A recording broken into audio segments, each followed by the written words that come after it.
มื้อนี้น้อยจะพาไปเลาะบุญออกพรรษาอยู่ที่ท่าเรือวัดจันทร์ท่าวัดจันทร์แคมป์ของแถวแคมป์ของอยู่นครหลวงนี่สิไปเบิ่งพาไปเบิ่งบรรยากาศออกพรรษาปี2024อยู่ที่ท่าเรือวัดจันทร์คือสิเป็นแนวใดไปรับชมกันเลยข้ามไปเลยเสื้อเลือกเถินเบอร์น้ำเลือกเบอร์พร้อมด้วยมูลค่าโฮมเฟรน30 พันแพ็กเกจที่2เอาไปเลยข้าวโพดกลางเพียงด้านพร้อมด้วยเบอร์น้ำและเรื่องหุ่นต่อ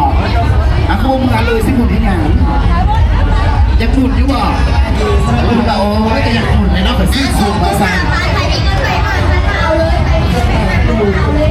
อันนี้เนาะอันนี้งั้นหุ่นร้านโซ่ผีอันนี้ราคา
จริงมาเลย